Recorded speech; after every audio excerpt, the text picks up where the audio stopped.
dust with infrared telescopes, astronomers have mapped the paths of this cluster of stars over decades. And what they've seen is quite remarkable. By tracking the motions of stars over time, the astronomers concluded that laying within the orbits, there must be a compact object with a mass equivalent to 4 million of our suns. In fact, this discovery led to the Nobel Prize in Physics given in 2020 for the discovery of a supermassive compact object at the center of our galaxy. And notice here it says compact object. And so for many years, people have believed that this compact object is likely to be a black hole, but at the distance these stars are orbiting, we actually couldn't say for sure. So in order to really study the black hole, we have to zoom in 1,000 times closer.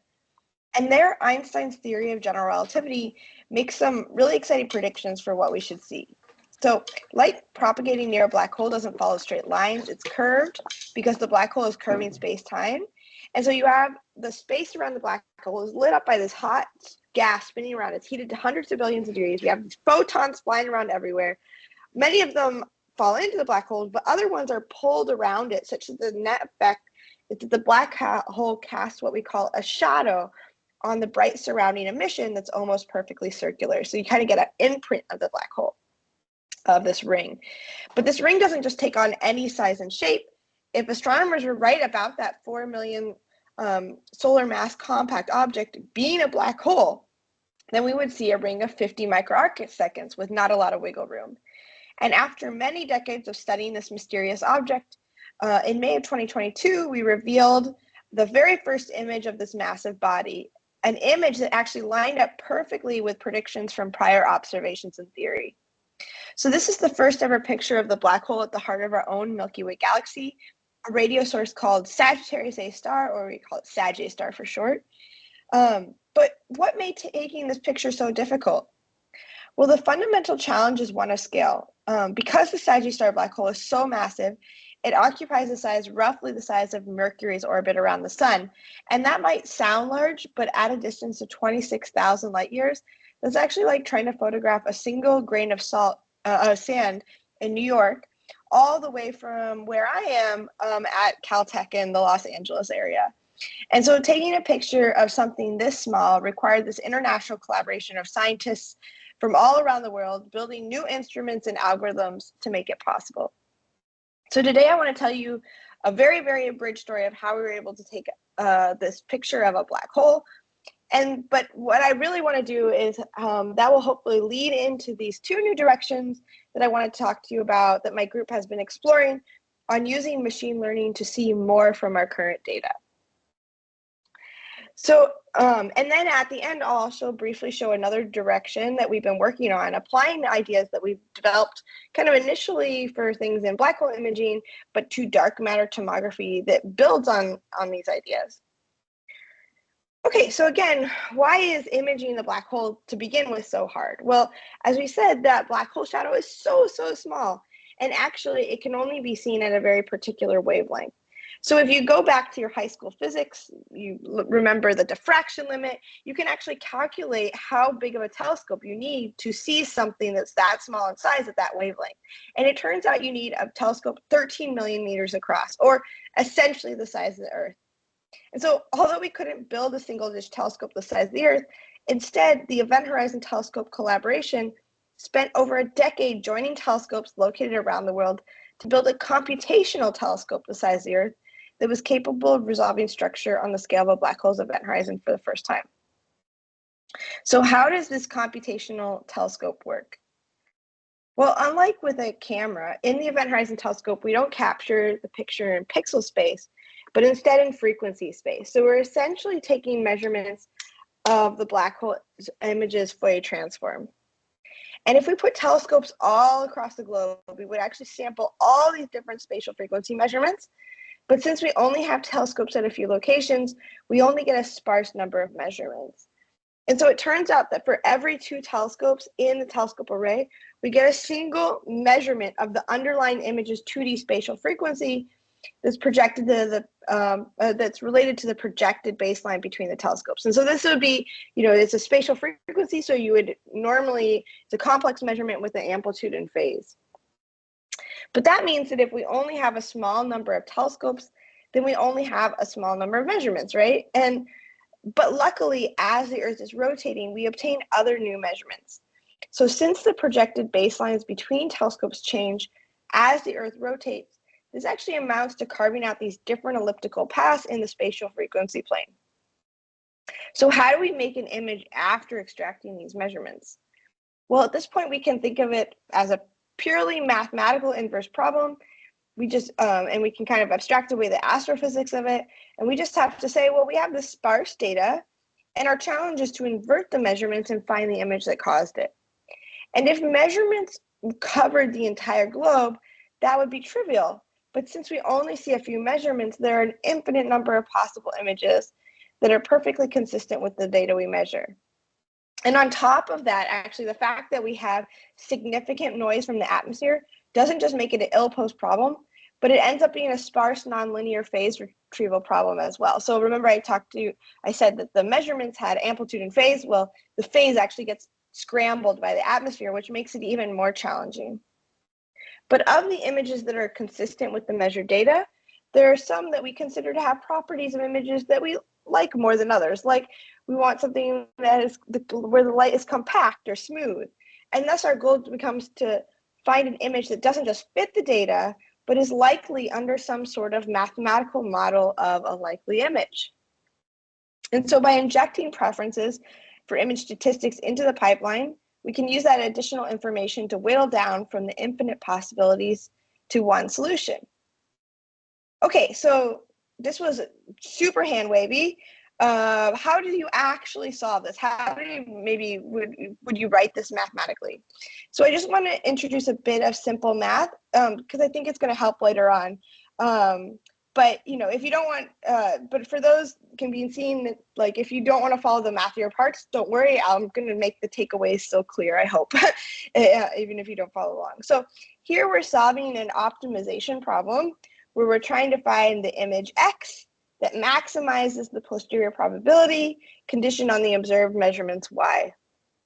And by simply rewriting this using Bayes' rule, we can see that maximizing this log posterior probability is equivalent to maximizing the sum over the data log likelihood and the log image prior. So those are those two terms that we just discussed in the super hand wavy way, the first one being the data fit and the second one being the image likelihood. But note that even if we can develop a method such as this one, like something that works on the basis of this kind of optimization approach to recover an image, we always have to be cautious. And that's because any imaging method we come up with, whether it's something like this, a regularized maximum likelihood approach, or some fancy new machine learning approach, it's always going to require that we inject some additional information into the problem about what images look like to recover something back in the end. And in the case of the regularized maximum likelihood problem here, it's through that prior highlighted in yellow, which tells you what is a likely image. And this injection, what is a likely image independent of any measurements? And this injection of additional information is always going to bias your final picture. So to tackle this, we developed a number of different imaging pipelines. These pipelines all have hyperparameters that we surveyed nearly 175,000 different settings of those hyperparameters to see how those imaging choices would affect the images we got out in the end. And this is what we saw. We saw this huge collection of different types of images. Actually, each of the images that you're seeing now is consistent with the Event Horizon Telescope data. But as you'll notice, they're each slightly different from one another. So to emphasize the common features appearing in most of the images, we actually average them together to get the picture that I showed you at the beginning. And here you see this bright ring is clearly popping out. So this fact, the fact that most of the images contain the similar ring-like structure, along with many other additional tests that I don't have time to get into right now, at least led us to the following conclusion, that the Event Horizon Telescope Sagittarius star data shows compelling evidence, at least, for an image that's dominated by a bright ring of emission. And even more exciting is that the ring that we recovered had a diameter that perfectly aligned with prior observations in theory. So two completely different views of the black hole, one that relied on the motion of stars that I talked about at the beginning, where they were watching the stars orbiting around, and it said, oh, if it's a black hole, it's this size. and one relying on the bending and capture of light, which we're doing here with the Event Horizon Telescope. Both of these ways of looking at this compact object were perfectly aligned with the theory that it would be as a black hole, which was this extraordinary kind of validation of general relativity, at least at the resolution that we're able to see here. And this is unlikely to be just some fluke, right? Because we saw the same thing when we actually analyzed the M87 black hole data a few years earlier. So two very different black holes of very different sizes, different orders of magnitude in size, were actually both aligned perfectly with predictions from Einstein. So this was very exciting to us. It's one thing to make a prediction and another to actually, see it come true.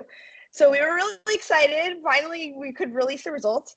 And I was lucky enough to be selected to present the results in a press conference in Washington, D.C. And we prepped for the day, trying to figure out all the tough questions we were going to ask. And when it got to the day, this is one of the first questions we were asked. So I think the sound on my is not going to work, but I'll tell you what the question was. So you can't hear the sound, right? I'm guessing. You didn't hear sound, right?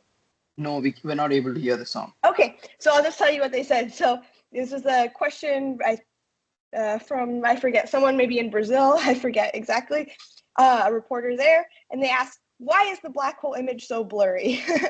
So of course he had to give a little bit of a snarky response. So the response that I gave is actually that this image is actually one of the sharpest images that you've ever seen. It might look really blurry and because we're only seeing a few pixels, but actually the resolution of every pixel is one of the sharpest images ever created. But again, I'm kind of being unfair because this is actually a good question and probably all one you've thought about before. I know that when we released the results and I called my family, actually it was one of the first things that they said, oh, why is it so blurry, right? So it's a good question. Why can't we get higher resolution? Well, remember that the angular, so what the measurements that we're probing are the spatial frequency measurements of the image. And so you have your telescopes far apart, you're going to be probing high spatial frequencies. So the angular resolution, the sharpness of the image is related to the maximum baseline between the telescopes. But we're already kind of maxing out the Earth, right? We have a telescope in the South Pole, one in Greenland, like one in Hawaii, like we're already spanning the globe. And so that means that if we want to increase our spatial resolution further, then we need to make the telescope even bigger than the Earth. And the only way to do that is to go to space, which is really expensive. It's something that there's definitely interest in, and there's actually an ongoing work to see if this is something that we could do. But one thing that I was really interested in is, can we do something with the data that we have already access to? Because any space mission is going to be kind of, I would say, decades out, right? So what can we do already with the data we have? So far, the imaging results that I showed you assume that we had very weak assumptions, actually, about the image formation process. And that was good because we wanted to test our theory of, is this a black hole? And what does a black hole look like? But once we've built up our confidence in the fact that this really is likely to be a black hole that agrees, and it does seem to be agreeing with our expected physics, could we start imposing some of that physics into the problem again to enhance our image? And so that's what I'll talk about in these next two works, how we add increasingly strong assumptions to try to see past this blur.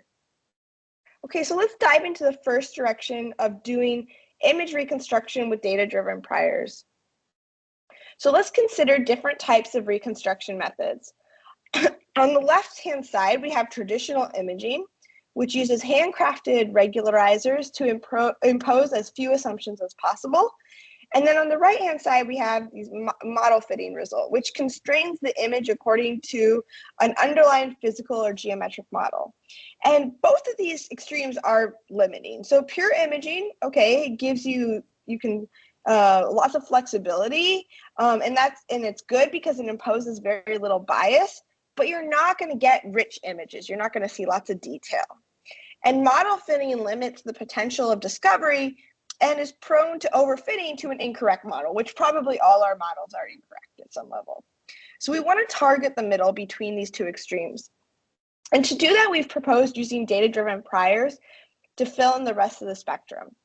So if we could flexibly design a prior by gathering a training set of images with some sort of target statistics, and then training some sort of data-driven prior with those images, we can then use that prior for imaging. So we can try to target different assumptions by changing the training data of the prior. For instance, we can train a prior on different black hole simulations, or we could use a simplified model of black holes, or something totally not black hole related at all. And so these images on the bottom are actually real results of reconstructing the M87 black hole data with one of our data-driven priors. So all of these images actually on the bottom, the images all fit the Event Horizon Telescope observations, but are only differing in the prior that was used that was trained with different collections of images. So how does this work? Well, these results were obtained by my student Berthy Feng. Also, we were collaborating with Bill Freeman using her method of score-based priors.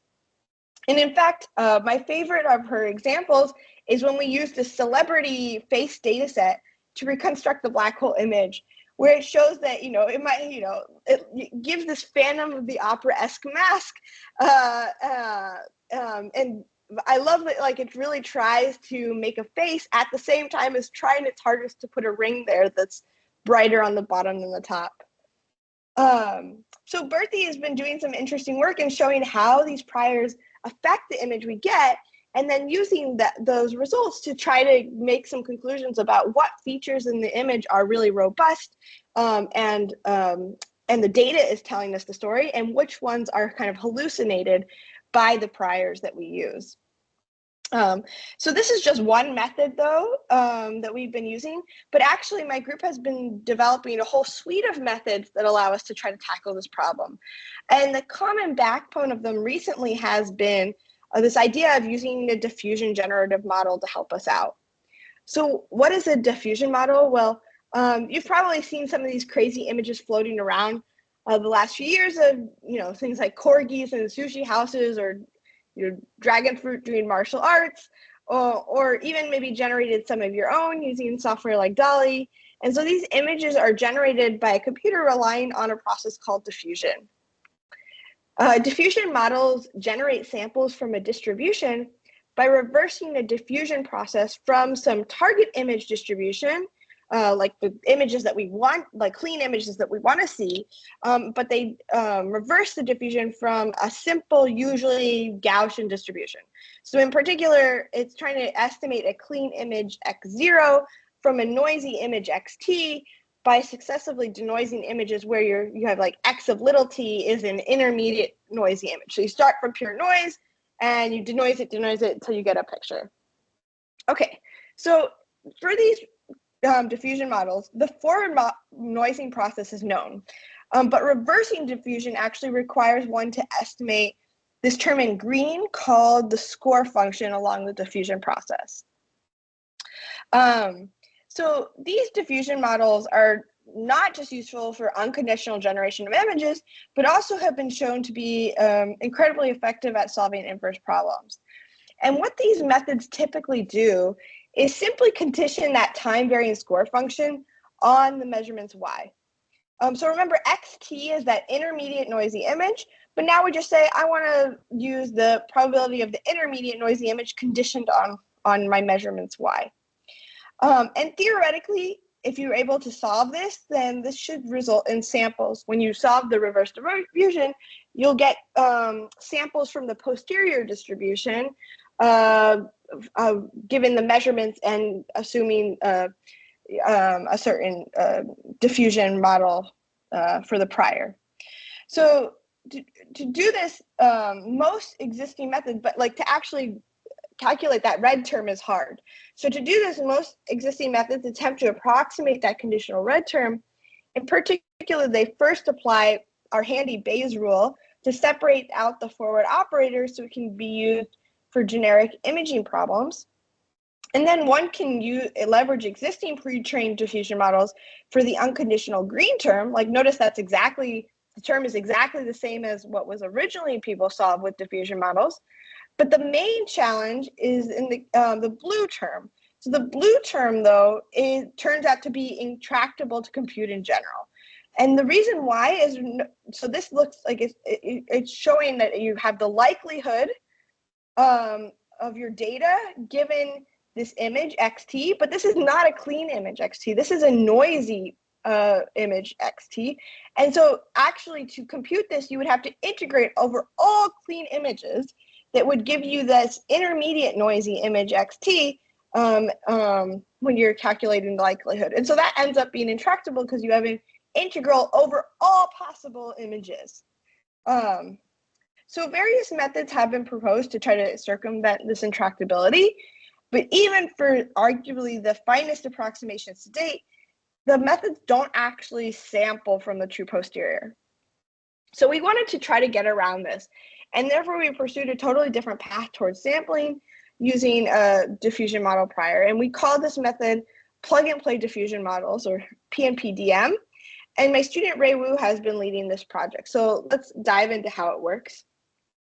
Okay, so I'm going to show, again, a little bit of math, but I'll try to get the main message across at the end, even if you don't follow. So let's say we want to sample from the Bayesian posterior. So we, again, using Bayes' rule, our handy Bayes' rule, we know that this is proportional to the probability of the measurements given an image multiplied by the prior probability of that image. So let's just do a little equation massaging. So we can rewrite each of these terms with a nested exponential and log. So that exponential and log just going to cancel each other out, and you're just going to have the exact same thing again, right? But once we've written in this way, then we can combine those exponents together so that we have one term that many of us kind of know and love. And we actually saw earlier the sum of the data log likelihood and the log image prior. So now we have an exponential with that term that we are so familiar seeing. So again, we want to be able to sample images X from this posterior distribution, which means we just need to be able to sample X from this final equation, this distribution here at the end that has the exponential and logs. But how should we actually do that? Well, this is pretty difficult in general, but in our work, we leverage this idea called split Gibbs sampling. And what this does is it introduces another dummy-ish variable Z here, and it makes one of the log likelihood terms a function of Z rather than X. But by adding this L norm term at the end, it's going to couple X and Z variables so that as this variable rho goes to 0, Z and X just should eventually be identical if rho goes to 0, right? So, but what does this allow us to do? What does putting Z in one of these terms and then coupling it allow us to do? Well, when we write the problem in this way, we can easily split the problem into two alternating steps that are much easier to solve. In the first step, the likelihood step, we fix the current estimate of the distribution of X, and then we solve for the distribution of Z by either MCM sampling or maybe we can even solve for it in closed form. Basically, just the normal way that we solve for these problems, because it's just involving our normal data log likelihood that we usually have gradients for, and a simple L2 term that becomes usually fairly straightforward to solve. But then comes the second step, the prior step. And this is normally the really hard thing, because now we have to incorporate this complicated diffusion prior. But in this prior step, we then fix Z, which we just solved for in the likelihood step, and we instead are trying to sample the distribution of X. Okay, so how does this prior step work? Well, let's just remove the n necessary parts of this equation, and we see that there are these two terms in there that we need to consider. The first is the prior term, which we want to be defined by the diffusion score-based model. And the second is the L2 coupling term again. But if you look at this equation more carefully, you might notice that this equation actually looks really familiar. Similar to other plug-and-play methods, it's equivalent to sampling the posterior in a denoising problem, where the measurement is Z, and the noise standard deviation is rho. And so that second term is just the log likelihood, and the first term is your log prior. So like this equation is just like if you were trying to sample from a denoising problem where your measurement is z. You're trying to solve for x again. Your measurements are z. You have noise, independent noise on every pixel with some standard deviation rho, and you want to solve for the noise image with a prior that's defined by your diffusion model P of x. Okay, so now we've written this way. It's completely doesn't have anything to do with the actual problem we're trying to solve. It's just reduced down to this denoising problem. So we don't have to worry about solving a generic inverse problem. We can just focus on figuring out how to solve the denoising problem, and the rest is taken care of us by the alternating likelihood step. And the way that Ray proposed to do this is by taking advantage of something called the EDM framework for diffusion models. And what he realized is that this unifying EDM framework can be interpreted to rigorously solve the denoising posterior sampling problem. The key is that given a level of noise defined by rho, you simply just have to calculate what step in the diffusion model you should start with. Then you plug your noisy image z into that time step, and just to do the reverse diffusion from there on, back to x0, the clean image. And by doing the reverse diffusion, you'll be just sampling the posterior for the denoising problem for that particular rho. So for instance, let's say here is a large rho, so that that corresponds with a lot of noise in our denoising problem. And so you're going to have something that's really close to the beginning of the reverse diffusion, and so you're going to have to go through more diffusion steps. And in that case, you're going to have a lot of variety of different images that come out in the end. There's lots of images of faces in this case that correspond with this noisy image of the face. But if you had less noise, that would correspond to a smaller rho, then you would just plug your noisy image halfway through, like even closer to the end of the reverse denoising process, and you would just do reverse diffusion from then on, and you're going to have less variety in your images. So this makes sense. So here, you usually see a lot of diffusion stuff on faces and everything, but of course we can also train on simulations of black holes as well and do the exact same thing. We can use this idea from the EDM framework of diffusion models to actually sample from the image denoising posterior given a particular value of rho. Okay, cool. So what does that allow us to do? So now that means all we need to do is we start with some arbitrary initialization, and then we iterate back and forth between solving the likelihood step and plugging this result of the likelihood step into the prior step using the EDM framework model. And if we run this to convergence, we're actually guaranteed to approach the true posterior distribution.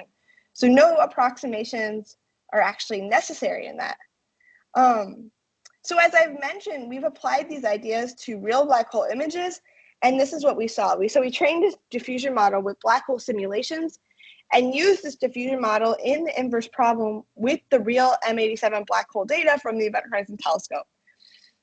And I want to remind you that this is a highly non-convex problem we're solving here, but we're still able to solve it using this approach. And on the left here, you see a sample of images that we got from the method. And of course, I want to highlight that this was using simulations of black holes as the prior. And so it gives you these wispy things in the image that honestly don't have the resolution in our telescope to see, but it's showing you a distribution of images that look like black hole simulations that do really well fit our data. But if you take the average of these samples, you get this image here in the middle that looks amazingly similar actually to the EHT collaboration image, which actually was admittedly blurred to be conservative. But they both are showing this ring of the same diameter and brightness asymmetry. So great, now that we've shown you don't just need to rely on simple regularizers, but if we give ourselves the freedom to try out more expressive priors, we're able to see the types of images that fit the data, but better align with our expectation of what the physics is telling us. or better align at least with what our current expectations of what a black hole might look like. But what if we push this even further? What if I said, for instance, I don't just think I know what an image looks like in the statistical sense, but for instance, I trust general relativity. Then what can we do? Well, it turns out in this case, we can actually pop out of the 2D image plane and even recover what is happening around our black hole in 3 dimensions over time. And so to understand this, let's first consider how traditional tomography or 3D reconstruction is achieved. So by collecting projected information about a 3D object from all different directions, one can constrain a reconstruction problem to solve for the structure of the 3D object. But in our case, we face 2 big challenges that separates it from regular 3D tomography that you typically see in, for instance, medical imaging. First is that our rays are no longer straight. They can actually bend and even go in complete circles around the black hole, as I showed at the beginning. Okay, so we're not dealing with straight rays like you normally do in like a CT setup. And second, and most challenging, is that in 3D reconstruction, typically have views of the object from all different directions. That's true in CT, but also in just 3D reconstruction and computer vision. Basically, all these things, you need different viewpoints of the object. But what we have is that we only have one view of the black hole ever. We're never going to see another view. We have this view from Earth. Okay, even if we send out satellites and everything, we're 26,000 light years is far away. We're not going to be seeing another substantially different view of the black hole. And so how can we possibly get around this? Well, by injecting some of the expected physics back in, we actually can get around it. So to explain how, before we get into the method, let's just think about this example. So imagine that you go to the doctor and the doctor says, oh, I need you to get a CT scan done stat, okay? And you get into the scanner and the doctor finds out the CT scanner is broken and it's like no longer rotating around you. It's stuck, so you can only take data from one direction. But your doctor is determined to get a scan, so they ask you, can you try to rotate your body inside the scanner? And if the doctor knew very accurately how you were turning, they theoretically could use that information to get a picture just as good as with the functioning scanner. So we use a similar idea. By knowing how light is bending around the black hole and how gas is moving around the black hole, we can actually end up solving this tomography problem that allows us to jump out of the 2D image plane and solve for the reconstruction in 3 dimensions.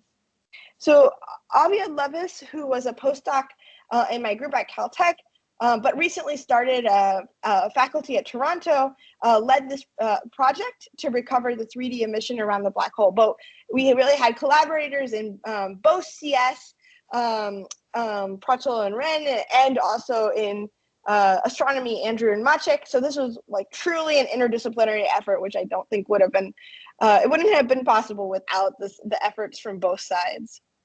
So I don't have time to get into the details, but just to give you a rough idea, we take inspiration from very popular work in computer vision these days, these neural radiance fields, and we built this whole end-to-end deep learning network that uses our telescope measurements to train both the emission at some time 0 and the axis of rotation of a physics-inspired flow field.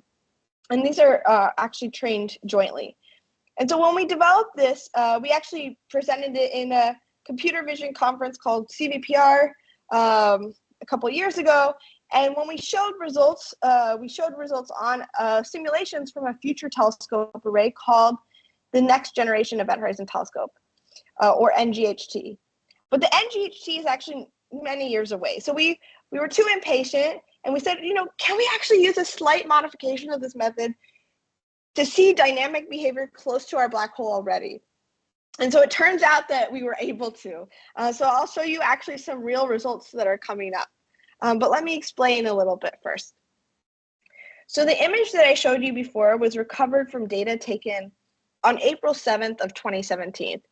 2017. And on that day, the black hole was burbling around. It was actually moving as we're taking the data, but it was keeping itself still enough that we could capture a picture.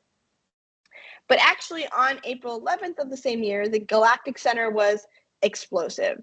And we saw this signature of what people call a flaring behavior.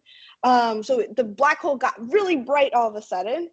And people think that the reason for these bright flares that happen in our black hole is due to the presence of a flaring hotspot rotating around the black hole. So people believe that maybe there are these bright spots that form and then they shear out and get dimmer over time. So why do people think that that this might be happening? Well, we collected data from a telescope in Chile called the ALMA telescope. And the data from ALMA isn't enough on its own to make a picture. But in the data from the ALMA telescope, we see these lots of wiggles in the data that tell us it seems like something is moving around the black hole. So what is this data exactly? Well, it's a light curve, which is just a fancy way of saying the integral of all light over time. In other words, before we talked about seeing the evolving 2D projection, but now just imagine we summed all the pixels in the image of every projected image and played it as a single pixel video. Well, that's the light curve we collect. But actually we get a little bit more than that. We get this single pixel in its different polarized components. And so these movies of the black hole's polarized light are very informative, especially for flaring structures, which are believed to have this really strong polarization signature. And so now, just like before, our goal is to take these measurements and see if we can recover what is rotating around the black hole. And you might wonder, like, is this even possible? This is like taking a movie, the frames of a movie, summing up every video's frame into its RGB value over time, and then using this RGB value over time, not just to recover back the movie, but also the 3D structure of the characters. And even though this seems absolutely crazy, which in this case it is, in our case, because we're looking for very simple structures and there are these very strong physical constraints about how the motion and the polarization of light, it actually becomes possible that we can go from this one-dimensional data to this structural information. So here is an example in simulation of recovering the position of a hot spot from polarized light curves that mimics the real ALMA data. But they didn't actually have to be just single hotspots. We found that because we have this non-parametric model, we can recover more complex emissions circling the black hole, like these elongated flux tubes or multiple hotspots. And so using this approach, we've actually already run this on the real black hole data collected from the center of our galaxy. And this is what we saw. So this on the right here is real data, a result from real data. And even though this is a super ill-posed problem, we actually always found that we got a very similar kind of result. We would see always these two hotspots roughly 75 million kilometers away from the event horizon. And just to put that into a bit more perspective, that's like roughly half the distance between us and the sun. And these hotspots kind of appeared around the black hole around the time of this flare and rotated clockwise, so that by projecting forward in time, we can picture how these hotspots would shear out as they rotated around the black hole. And this is this data that like the measurements that would come from this reconstruction actually match the data that we have really well, which I thought was really cool. So overall, I want to emphasize that there's always going to be a lot of uncertainty in the solution. This is conditioned on these strong physical constraints that are themselves somewhat are uncertain. But I'm still really excited for what it seems like our methods are pointing to. For the first time, we're taking a 3D picture of what's happening around the black hole, which is really exciting to me. But also, it seems to be aligning with what theorists have been predicting might be causing this flaring behavior. But that being said, there's still so much more to come. And once we have better data constraints, I'm confident that we'll be able to loosen some of these assumptions and try to test ourselves even more. So it's clear we've learned a lot from the images of Sagittarius A already, but what I hope I got across is that we're really just at the beginning. There's still so much more to come, and computational algorithms have played a key role in the science we've done, but it's really still just the tip of the iceberg of what we can do. And I'm sure, as is the case for many of you, I like to think about how there's this kind of two-way street between science and algorithms, and how both directions really have pushed the boundaries of what we can do. So for example, the scientifically motivating question of what does a flare look like around a black hole led us to develop this method of black hole orbital tomography, which leveraged modern computer vision methods, that NERF method, but also incorporated gravitational lensing into them. And in the process of developing this method, we realized that, hey, maybe similar methods could also be useful for other scientifically motivated questions. So for example, one of them that we thought it would be useful for was actually the problem of mapping dark matter in our universe. So before ending, I just have a few more minutes, I guess. I want to give you a quick intro into how the ideas that we developed for black hole tomography have also helped us start learning more about how we can better reveal our universe's 3D cosmic web. This work is being led by my student, Brandon Zhao. But again, we have collaborators from both computer science and astronomy. Yeah. So as you might know, gravity from massive clumps of invisible dark matter bends space-time, causing light rays from faraway galaxies to travel in curved paths.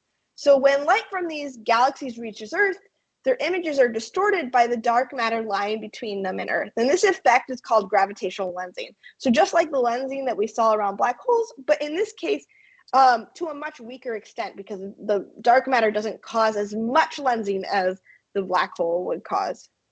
So dark matter makes up 85% of the matter in the universe, and by definition is invisible. So many of its properties remain unknown. And so mapping out the structure of dark matter distribution will actually be crucial to our understanding of the universe.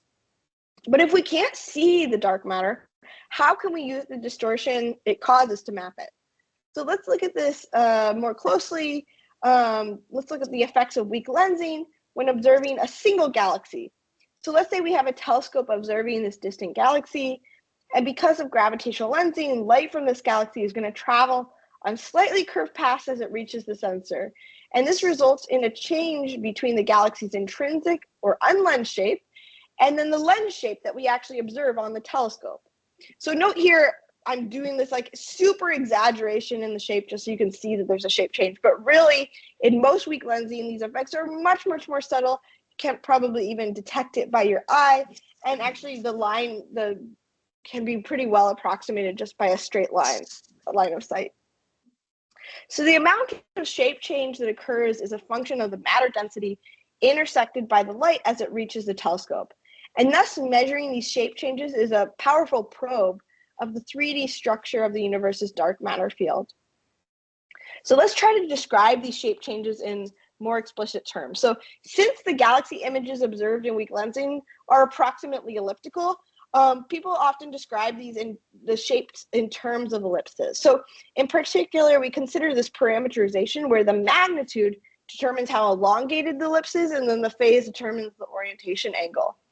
And when we describe the galaxy shapes in this way, we can assign the galaxy's intrinsic and observed shapes to their corresponding points in this ellipticity space.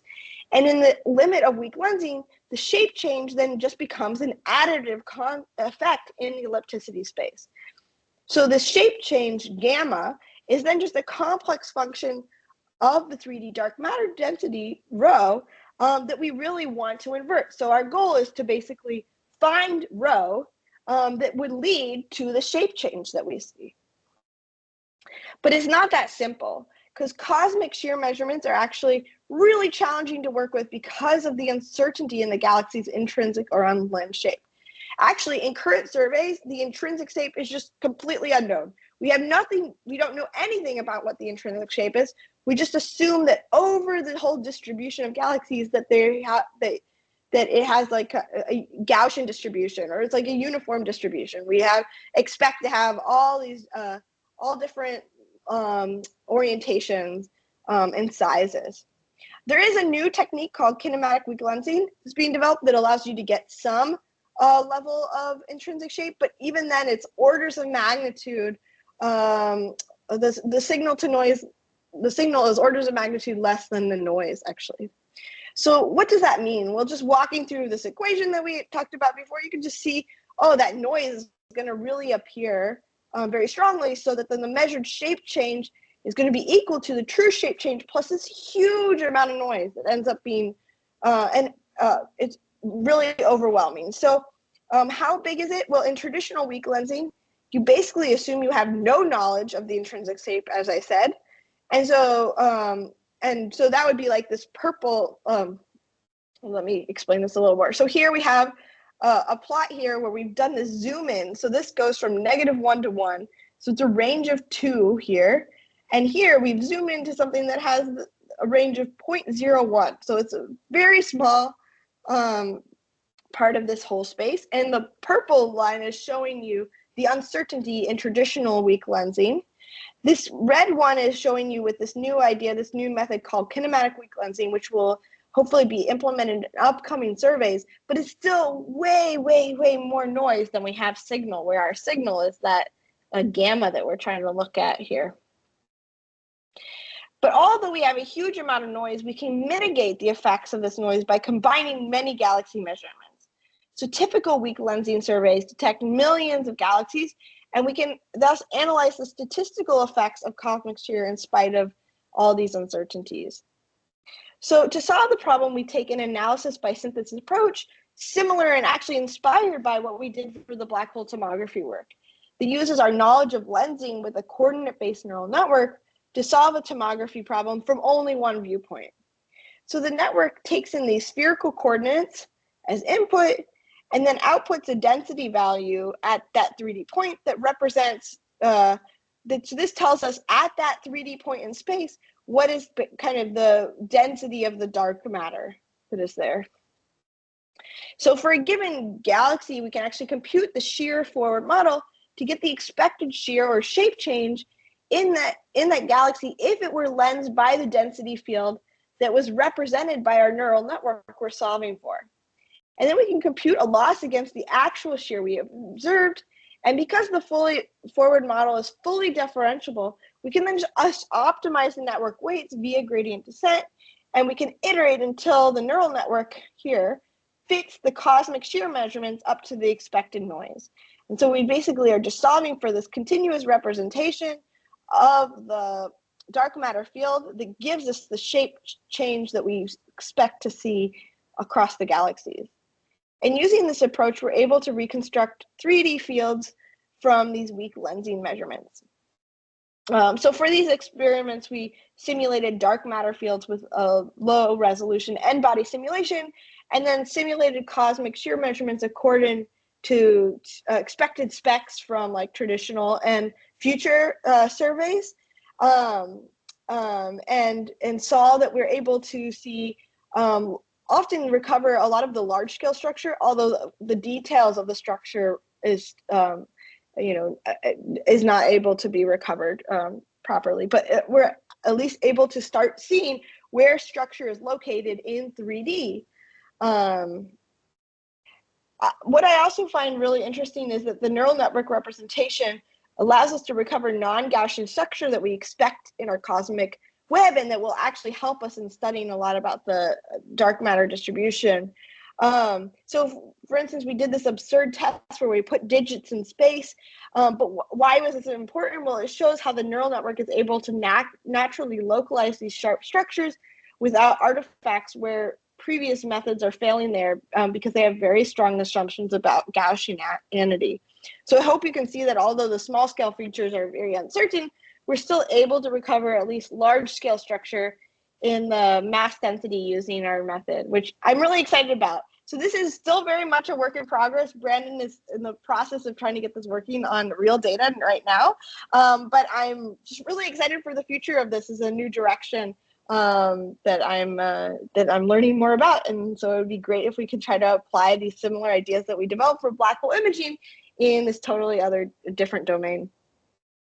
So with that, I just want to end with this picture again of the two-way street between science and algorithms, and urge you to come at problems we're trying to solve from both directions, because when you do, I really think that they inspire new progress on both sides. So with that, I want to thank the entire Event Horizon Telescope collaboration that I have the privilege to work with, as well as Ray, Berthy, Aviad, and Brandon, whose work I talked about today. So with that, I'm happy to take any questions. Thank you, Katie, for that comprehensive talk. So I see in the chat we have a question. What are the primary differences between BH simulations and simplified BH simulations? Black hole. So I'm guessing they're talking about these simulations that Berthy used for doing the reconstructions. So these black hole simulations in the center are really super computational. They like basically do these huge general relativistic fluid flow they're called GRMHD simulations. Then they're really trying to capture as much of the physics as possible, and these are very expensive to compute. These simplified ones are and these are like not reconstructions. These simulations also, they're like movies, so you can see how they evolve in time and everything. These simplified black hole simulations are these semi-analytic models of kind of like based upon if a black hole had a different intrinsic mass or spin, what would be kind of the time average structure of the image. It doesn't take into account all this kind of, it's kind of like if you took one of these, you would expect if you took these more complicated black hole simulations and average them over time, that they might look kind of similar to these simplified ones. If that helps answer it. Okay, so we have another question. How are you thinking about quantifying the uncertainty for these results? Yeah, great question. So okay. So first, this is a really hard problem because there are different types of uncertainty, right? There's the epistemic and the aleatoric uncertainty. So one is just like the uncertainty due to your measurements, right? And then one is the uncertainty due to your model assumptions.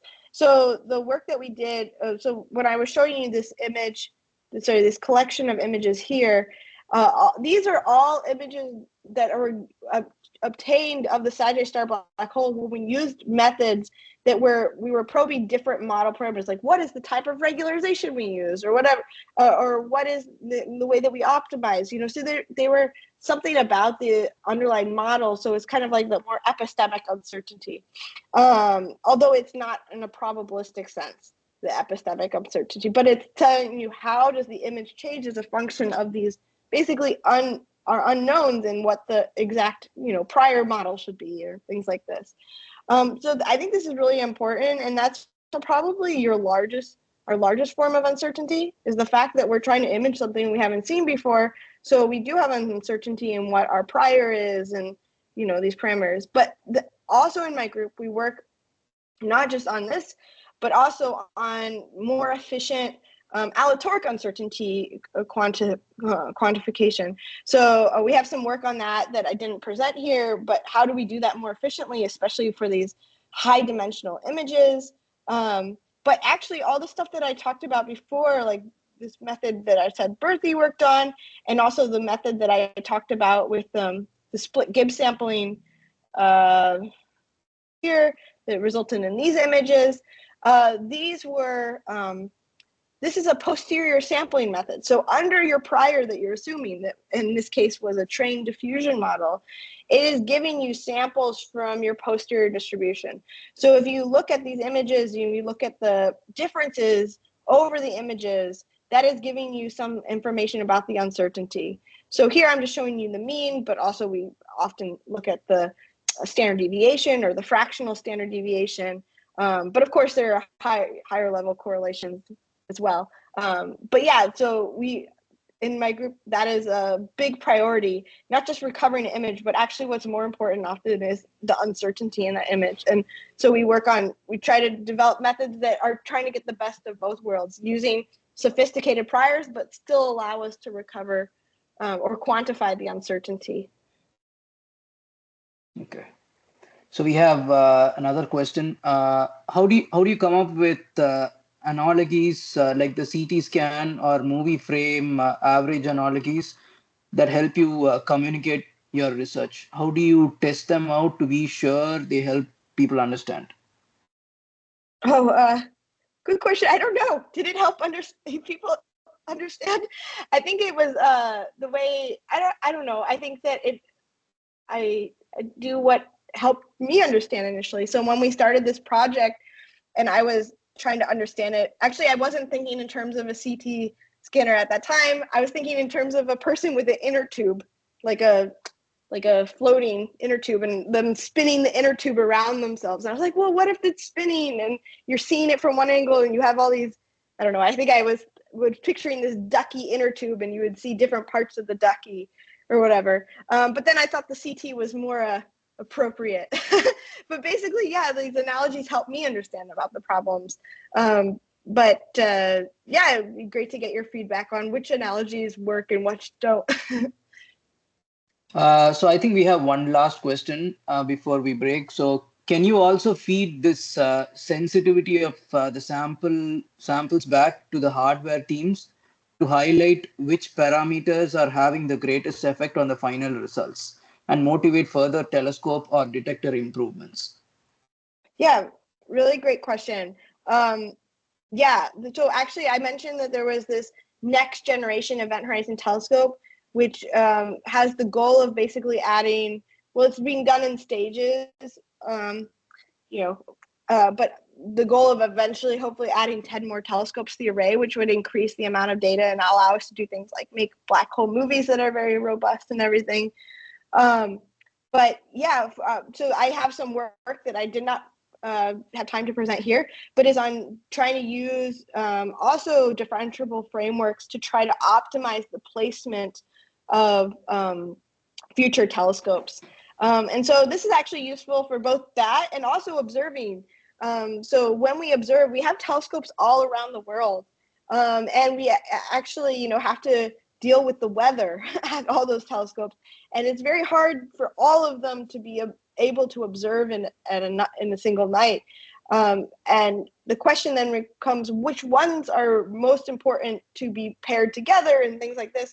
So actually having methods that don't just do brute force search over all of them, but try to use differentiable optimization to identify what are the most important telescopes, or in the future, where should we put new telescopes to make our overall network of telescopes more robust is a really important and problem that I'm also really excited about. So yeah, I think that's really cool. And it doesn't just apply to black hole imaging, but like all these kind of computational imaging systems where you want to try to optimize software and hardware simultaneously. So we've also been working on that problem for MRI image reconstruction and identifying where should we take the next sample if you're in the MRI scanner to try to get you out of there as fast as possible, but where we still get the same quality of the image in the end.